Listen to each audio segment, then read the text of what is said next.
एका आदित्य रानोबाई तुमची कहाणी. आटपाट नगर होते. त्यात आपला एक ब्राह्मण राहत होता. तो नित्य फुलं दुर्वा समिधा आणण्यासाठी रानात जात असे. तिथे देवकन्या नागकन्या वसा वसत.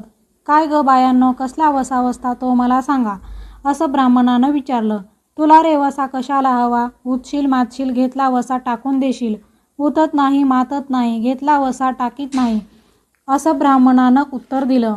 तेव्हा त्या कन्या म्हणाल्या, श्रावण मास येईल, त्याच्या पहिल्या आयतवारी मुकाट्यानं उठावं, सुचिळ वस्त्रासह स्नान करावं, अग्रोदक पाणी आणावं, नागवेलीच्या पानावर रक्तचंदनानं रानोबाई काढावी, 6 रेघांचं मंडळ करावं, 6 सुतांचा तातू काढावा, त्याला 6 गाठी द्याव्यात, पान फूल व्हावं, पूजा करावी, पानाचा विडा, फुलांचा झेला, दशगंधाचा धूप, गुळखोबरेचा नैवेद्य दाखवावा, 6 मास चाळावी, 6 मास पाळावी, मागा सप्तमीस पूर्ण करावं, संपूर्णास काय करावं, गुळाच्या पोळ्या, बोटव्याची खीर, लोणकडे, तूप, मेहून जेवू सांगावं, असेल तर चिरचोळी द्यावी, नसेल तर जोडगळे सरी द्यावी, नसेल तर 2 पैसे दक्षिणा द्यावीत आणि आपल्या वशाचं उद्यापन करावं. असा वसा ब्राह्मणानं केला. तसा त्याला सूर्यनारायण प्रसन्न झाला.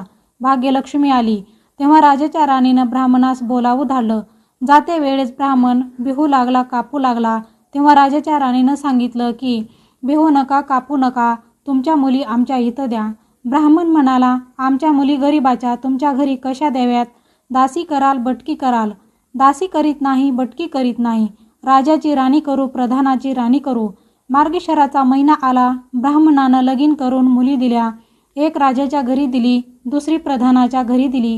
गेल्या पावली मुलींचा समाचार घेतला नाही. 12 वर्षांनी ब्राह्मण समाचाराला निघाला. राजाच्या घरी आला. लेकीनं बसायला पाट दिला, पाय धुवायला पाणी दिलं. बाबा बाबा, गुळ खा, पाणी प्या. ब्राह्मण म्हणाला, गुळ खात नाही, पाणी पित नाही. आधी माझी कहाणी करायची आहे, ती तू ऐक. तुमची कहाणी ऐकायला मला वेळ नाही. राजा पारधीला जाणार आहे, त्याला जेवायला उशीर होईल. तोच त्याच्या मनात राग आला. तेथून तसाच निघाला. प्रधानाच्या घरी आला. तिनं पाहिलं, बाप आला तसं तिनं बसायला पाट दिला, पाय धुवायला पाणी दिलं. बाबा बाबा, गुळ खा, पाणी प्या. गुळ खात नाही, पाणी पित नाही. आधी माझी कहाणी करायची आहे, ती तू ऐक. तुमची कहाणी ऐकू नको तर कोणाची ऐकू?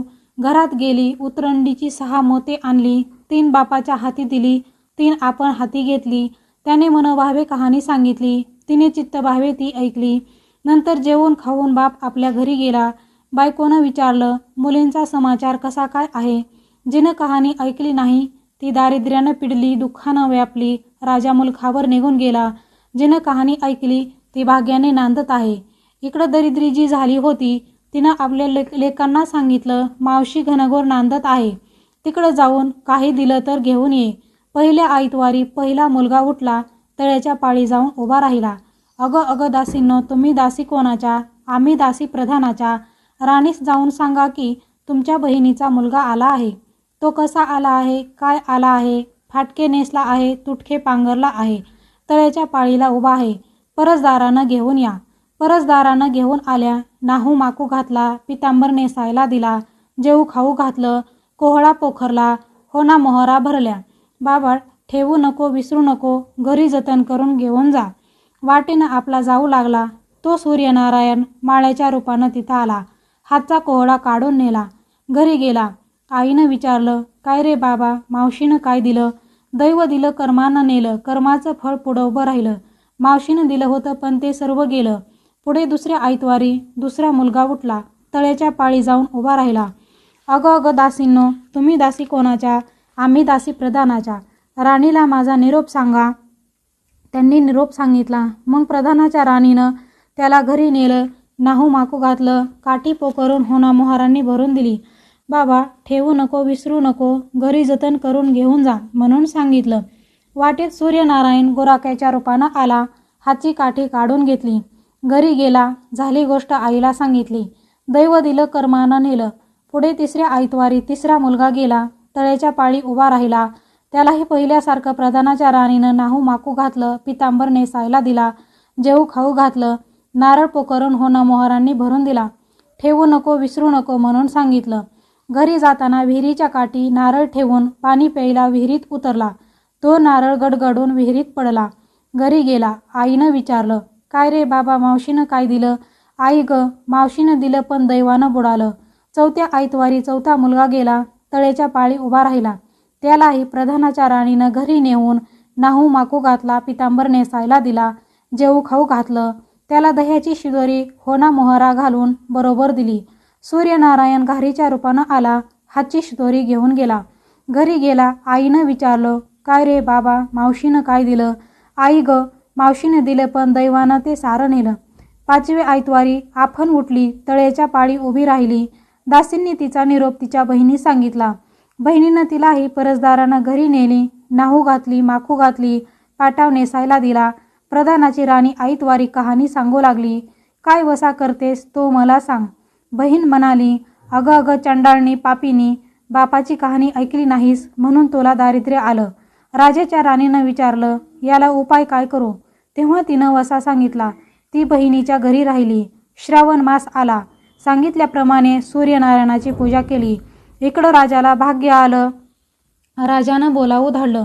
मावशी, तुला छत्र आली, चामरं आली, पाईक आले, पखर आले. मला रे पापिनीला छत्र कोटली, चामर कोटले, पाईक कोटले, पखर कोटले. बाहेर जाऊन दाराशी बघतात तो राजा बोलावू आला. राजा आला तशी घरी जायला निघाली. एकमेकींना बहिणी बहिणींनी आहेर केले. वाटेनं जाऊ लागली. तो पहिल्या मजले स्वयंपाक केला. राजाला वाढलं, मुलांना वाढलं, आपलं पान वाढून घेतलं. तेव्हा कहाणीची आठवण झाली. करा रे हकारे पिटारे, डांगोरा नगरात कोणी उपाशी आहे का याचा शोध करा. उपाशी नाही, तापाशी नाही, वाटेनं एक मुळी विक्या जातो आहे. त्याला म्हणावं, आमच्या बाईची कहाणी ऐकायला ये. तुझ्या बाईची कहाणी ऐकून मला काय फळ, माझं पोट भरलं पाहिजे, असं म्हणून तो राणीकडे आला. 6 मोते राणीनं घेऊन त्याला 3 दिली आणि 3 आपल्या हातात ठेवली. मनोभावे कहाणी सांगितली. चित्तभावाने त्याने ऐकली. त्याची लाकडाची मोळी होती ती सोन्याची झाली. तो म्हणाला, कहाणी ऐकल्याचं एवढं फळ तर वसा घेतल्याचं काय फळ? काय वसा आहे तो मला सांगा. तुला रे वसा कशाला हवा? उतशील मातशील, घेतला वसा टाकून देशील. उतत नाही, मातत नाही, घेतला वसा टाकत नाही. तेव्हा वसा सांगितला. पुढे दुसऱ्या मजलेस गेली. स्वयंपाक केला. राजाला वाढलं, मुलांना वाढलं, आपलं पान वाढून घेतलं. तेव्हा कहाणीची आठवण झाली. करा रे हकारे पिटारे, डांगोरा नगरात कोणी उपाशी आहे का याचा शोध करा.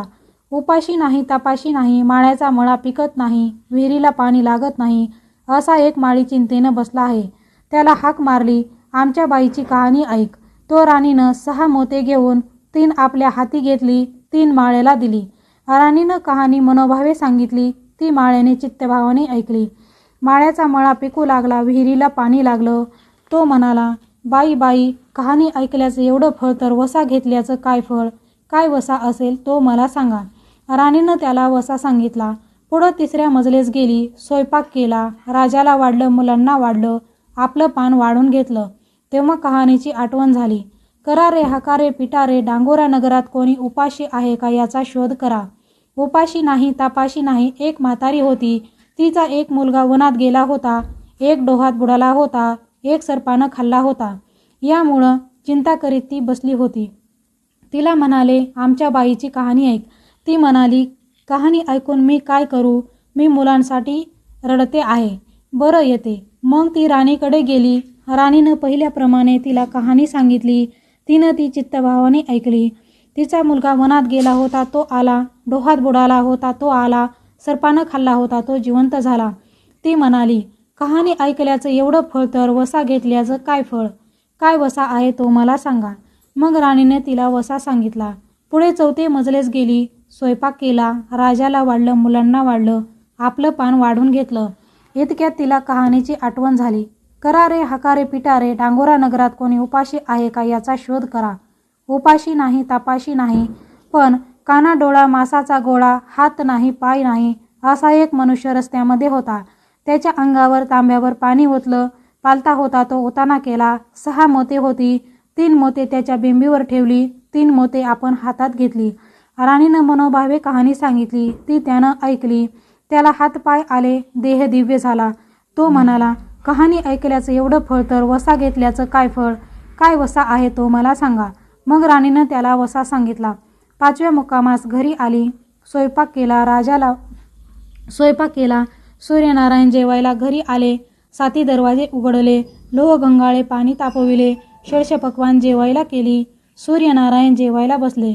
त्यांना पहिल्या घासास केस लागला. ते म्हणाले, अगं अगं, कोणा पापिनीचा केस आहे. राजाच्या राणीला 12 वर्ष दारिद्र्य आलं होतं. तिनं आईतवारी वळचणी खाली बसून केस विंचरले होते. काळचवाळ डोईचा केस, वळचणीची काडी, डाव्या खांद्यावरून वेशी बाहेर टाकून दे. राजाच्या राणीला सूर्यनारायणाचा कोप झाला तसा कोणाला होऊ नये. ब्राह्मणाला, मोळीविक्याला, राजाच्या राणीला, म्हातारीला, कानाडोळा मासाचा गोळा इतक्यांना जसा सूर्यनारायण प्रसन्न झाला तसा तुम्हा आम्हा हो. ही 60 उत्तराची कहाणी 5 उत्तरी सुफळ संपूर्ण.